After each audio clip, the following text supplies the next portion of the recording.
Welcome to Just Relationships, the show that offers you concrete ways to make your relationships better.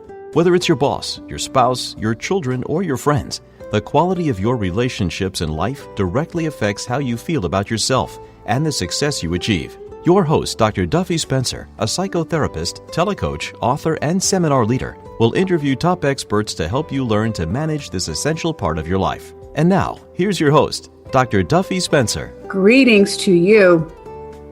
You know, it's strange that some people like authority figures, and some people seem to prefer an authoritarian leader. Authoritarianism has greatly increased in our country as well as internationally. And it is a fascinating subject. And I am very, very happy to introduce to you my friend and colleague, David Alexander, who is the author of the book Escaping from Freedom. And David is a psychotherapist who specializes in communication and leadership for couples, individuals, and organizations. So welcome, David. Thank you, Duffy. Nice to be with you. Thank you. So what I do want to say is that you have you have responded in your book to Erich Fromm's classic, Escape from Freedom. Your book is entitled Escaping from Freedom. And I have to tell you, I am a great fan of Erich Fromm, starting with his book, The Art of Loving, that I read as a teenager. And what brilliance, what wisdom. And you and I share that we really admire him. And you wrote a book based upon his book. So tell us about what the thesis of his book is, how you responded to it, and why it's so particularly relevant now. That's a lot to ask you in one question. That's fine. That one flows to the next. Everything you said is all connected. So my book is much shorter than Erich Fromm's book. I just want to let people know that could be a plus or a minus. It's 19 pages, but I think I captured the essential ideas that are in the book Escape from Freedom by Erich Fromm. And he wrote that, it was published in 1941, and he revised it a little bit in 1965. But I wanted to update and revisit his ideas because, as you said, he's very insightful. And what motivated me is, and I think a lot of people will identify with this, like there's such loss of connection to truth and reality at times, in order to find some security in a authoritarian worldview. And I couldn't understand that. I know even some friends and some very educated, successful, cultured, anything you want to say, those people also have become attracted to this idea of somebody very strong who sort of speaks out and forces the way forward and doesn't allow any disagreement. And that appeal has become more visible, obviously, in the last few years in this country. And I wanted to understand better why that's happening. So I started on that project. Did I answer all of the questions? Oh, absolutely. So we have the same inquiry. Mm-hmm. And I love Erich Fromm's title, Escape from Freedom, and you made it a verb, escaping from freedom. So what did you find? What is your thinking on this? Another good question. Yes, it's the central question of what is causing this to happen. And as a result, myself detected several different elements which all feed into the same results. The fundamental factor that it comes from psychology and sociology is people's feeling of alienation and disconnection, being ignored, being cut off, being treated like a piece of machinery in the industrial complex. All those things have added up to create people who are looking very eagerly for something they can be connected with that really matters and has a purpose. Human beings want meaning in their lives. I'm sure you're a fan of Viktor Frankl and the search for meaning, right? My goodness, yes. Right. So if you think of it, even if the principles that are being taught are not always productive, there's a strong movement towards a clear meaning. America first, in this case. America first. We'll take care of each other. The people who are downtrodden will be lifted up. All those things are powerful messages that are causing a response in people who feel disconnected and ignored. And it's understandable why they feel that way. I like to say that those feelings are very valid, but they may not have chosen the ideal movement to get what they want. Yes, so the need is very understandable. We human beings are hardwired to connect, and we have, I think, two major forces as sentient beings. Well, as human beings, anyway, we want to have a sense of autonomy, of individualism, that we are an entity unto ourselves. And now I'm speaking as a Westerner, though.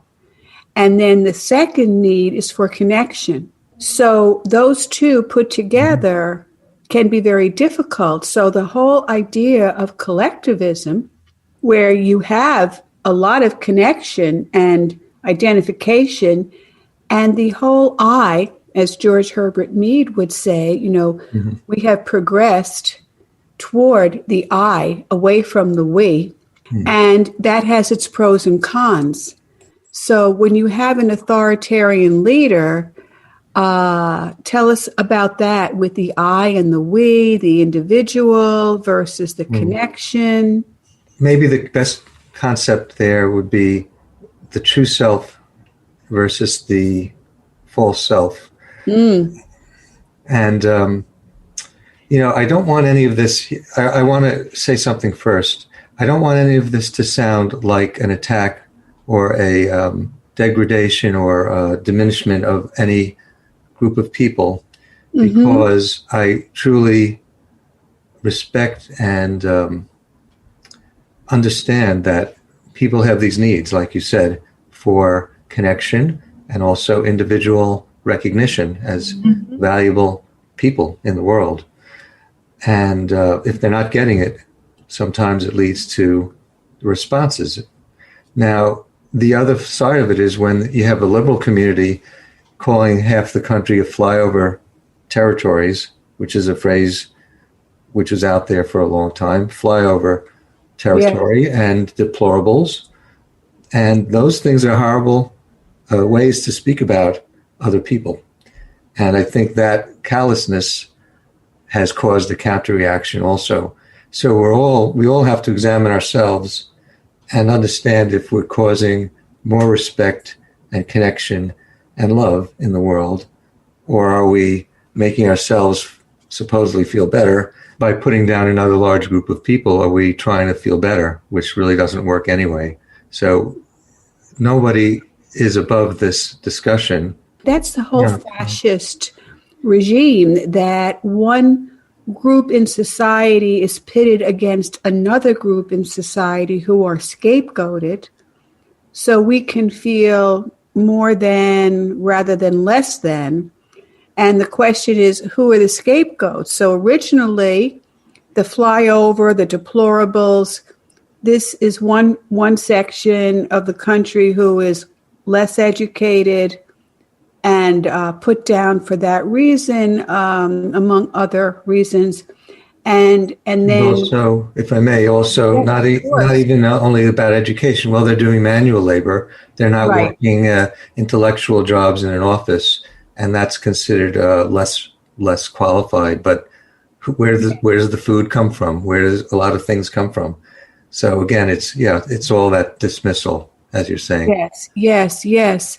And then the other side is that the other group has been demonized now, as well. So the libtard, the latte liberals, but so the whole demonization, rather than, as you say, understanding. And I couldn't agree more that people have the right to the dignity of their labor, and that we need to understand if people have less education, there are reasons for that. There's not as much opportunity. And there's also education in the trades, which, as you say, are very valuable. I mean, try finding a good plumber who's affordable. So all of that, it's been very, very lopsided. Yes. So go ahead, David. I'm sorry, I didn't mean to interrupt you. Well, no, you didn't. I appreciate your thoughts. I think you were starting with the question about how do we balance the individual and the collective, right? Yes. And that's, Eric Fromm, as a very skilled psychoanalyst, was tuned into that. That's, and the work you do too, as well as me. We want the person to feel good about themselves and also connect to other people. And that balance is what makes life fulfilling. Yeah. We have to know who we are and also be able to express that and share with other people. And when one part of that is impaired, the other part also becomes impaired. So if a person isn't comfortable with who they are, it's harder for them to connect in an authentic way with other people. And it leads to frustration or even anger. And, so ultimately, if people feel more satisfied with themselves and that they're respected by the communities around them, then it creates more connection, more stability, and people can act both as individuals as well as connected members of a bigger society. I think that's what you're trying to get to, right? Yes, it is the balancing act. The idea of, I love how you put that, David Alexander, around connecting with who you are and sharing that with others, that you have something to share with others. And if you're an empty vessel, then you have nothing to share, nothing to bring to the table. And we call that codependent as opposed to interdependent. Yes. And many people don't understand, of course, the difference between the two. And the term codependent has come into the vernacular. However, interdependent is still not so well understood, or the word itself is not in the vernacular. So, yes, it's not an easy balance, David, would you say? Well, it's not easy because there's a lot of things that interfere with developing that kind of balance. And maybe I'll go through that a little bit, summarize some of the detailed points that Eric Fromm brings up. Okay. But I also want to say that, a friend of mine, a mentor of mine many years ago told me, education doesn't just mean, or doesn't have to mean, a college degree. Real education and real civilization is how you treat people, how you see other people and yourself. And those are closely related.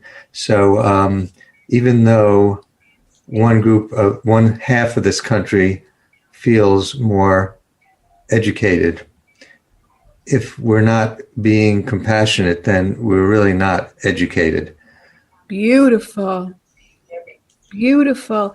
And before you go on, David, I would like to lay a little groundwork for something, which is when we look at, say, China as a collectivistic society and we as an extremely individualistic society, in my view, there's a reason for that.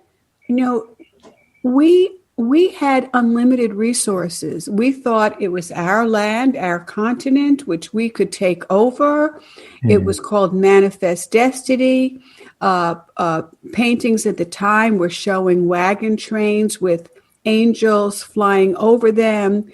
it was our right to just take this fertile, unlimited land, seemingly unlimited land. It didn't matter if there were people already living there, the indigenous Americans. But it was true. The phrase every man for himself worked because there really was unlimited resources. Whereas China was basically rocky terrain. They didn't have a lot of arable land.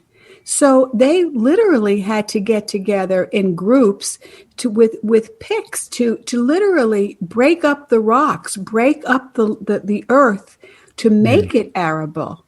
So they needed each other because they had that as the major challenge. Interesting point. The history of the society development. Right? Yes. So maybe we should talk about how do we find a better balance, let's say, between the individual and the societal, right? Please, absolutely. I'll mention some of the main points that are in my ebook. The ebook, by the way, it's 19 pages. So if anyone's interested, they can get it on my website for free. And it's pretty easy to read, 19 pages. And the points that I pulled out. Please tell us your website, David Alexander, and we'll repeat that later on. Okay. And also everyone should know that I invited David for a 2-part series. He has so much to say. So there will be part 2 next week where I'll be repeating David Alexander's contact information and how you can read these free 19 pages. Okay, so what is your website, David? The website is, of course, www.insightenergy.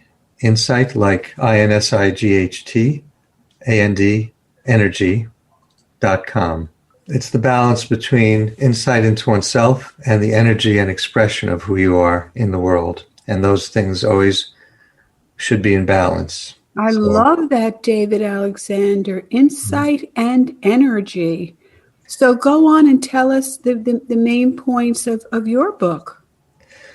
Yeah, so, looking chronologically at individuals, how we develop as individuals, we start in a nuclear family, and sometimes the extended family is also important.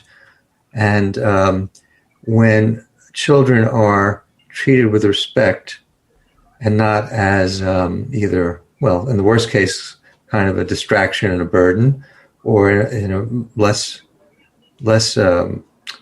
negative way, maybe as simply unable to be engaged as meaningful people. When children are treated and diminished and bossed around and disciplined and hit in a harsh way without connection, they learn that they're not supposed to be their full selves. They're supposed to hide their emotional side. They're supposed to go along with secrecy. Fromm talks about even letting children understand sexuality, letting children understand that adults fight with each other, letting children understand in an appropriate way that they matter and that their perceptions are valuable. And when that's done, children grow up feeling that their true self is valued and important. And if the opposite happens, they grow up with complicated ways of dealing with the world because they're not allowed to be their true selves. They have to behave in a very quiet way or become part of the assembly line and not complain. And all those things put a strain on the individual. And then after that, in society, there are messages that are very commercialized, very competitive, and business relationships are manipulative and bound by contracts instead of goodwill. The old idea of shaking hands to make a business deal, which still goes on in some other countries. Here you have a 20-page agreement that lawyers write up, and you hope the other side keeps the agreement. So all those things have led to a sense of lost connection, where people are treated as objects to be sold buy this, buy that, work here, don't complain, work long hours, it's too bad you don't have another job, too bad for you.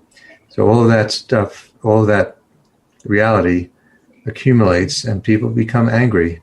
Wow. I would like to just throw in here that in Holland, in the Netherlands, when they first had early industrialization and the assembly lines, and they wanted the people to work harder and faster, so they simply sped up the assembly lines. They sped them up. And people protested. And you know how they protested? They threw their clog shoes into the machinery. Oh, that'll do it. Yes, and those clog shoes were called in Holland, the Netherlands, they were called sabots, S-A-B-A-T. And that's where the word sabotage comes from. Wow. Yeah. Never knew that. Yeah, so the people protested being treated like machines, being treated like objects, being treated without heart. Right. Very, very human. Yep. It's a universal human need to feel that you matter, that your life has meaning. Right.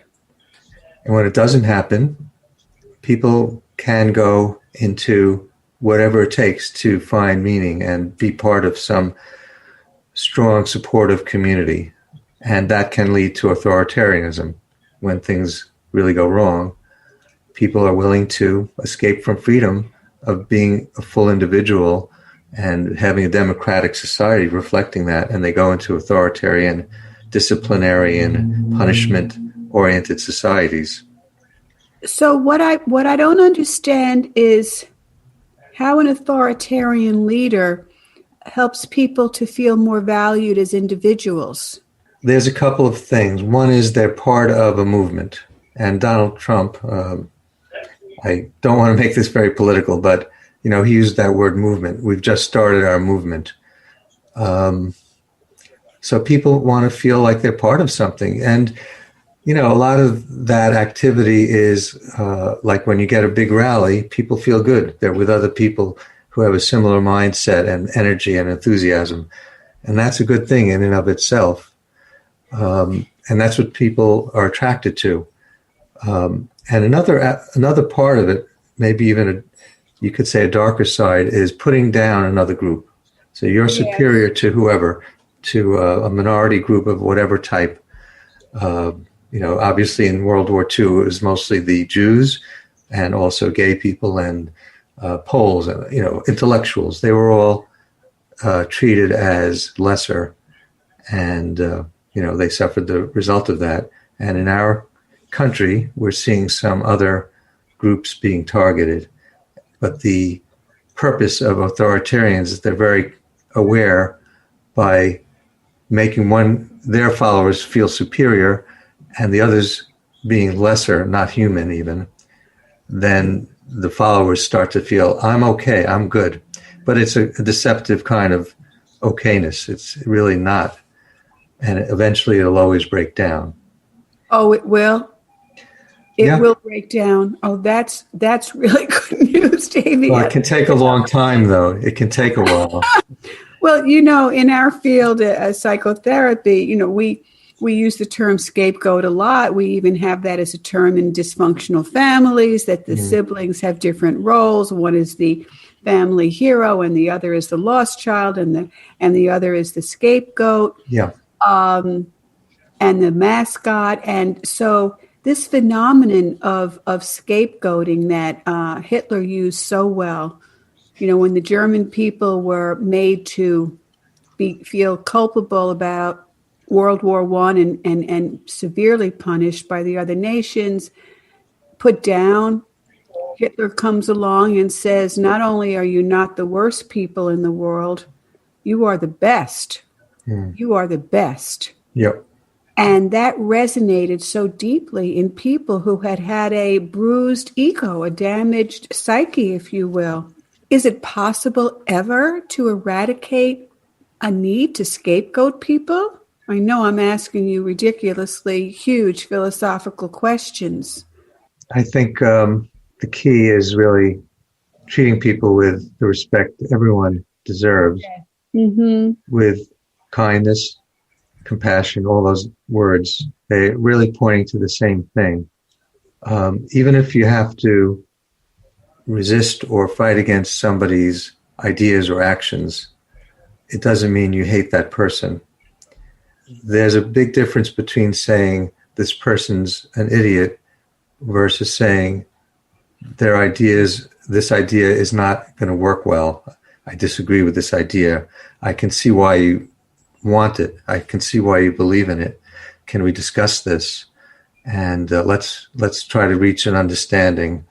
Now, again, some people may not want to have a discussion, but there's no room for hatred of other people.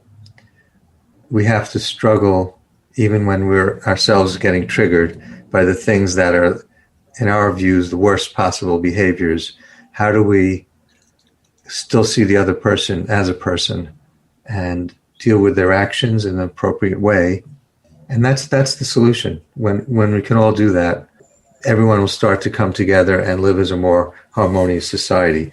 Whenever that will happen, it'll be a great thing. The objectification. Do I sound too idealistic, Duffy? No, not to me. Okay. Yeah, I was just going to ask how is that possible? And we have to close the part one in just a moment. But the idea of objectifying people, treating people as objects, what Martin Buber, called the I-it rather than the I-thou culture. And it's very hard in a huge numbered society to not treat people as objects. For my luxury, I will pay you less so I can have more. And you are utilitarian to me. You are a means to my end. And this is what we call a secondary role in sociology as opposed to a primary role. And how can you have, with such a huge population, China, the United States, every population, you don't have that primary, we're not in primary relation to each other, except if we go into small groups or cults. So there you have it. This is making your argument. You go into these tribes, these small groups, so you can feel a sense of I, thou. I'm just kind of putting this together out loud. I think, as I'm sure you'll agree, we only really control ourselves, right? And that's where the answer starts, that we can each find the best way to live the principles that we believe in will make things better. So on that note, David Alexander, that is a perfect note to end on. We only can control ourselves. We have our point of power is within us, and what is in our particular point of self-control. So everyone, I just thank you for listening. And David Alexander is someone who I follow. He has brilliant ideas and opening that box. And I invite you to come back again for how we can have true freedom and not have to escape from freedom, what that means. And this is Dr. Duffy Spencer saying goodbye for now and wishing you great relationships.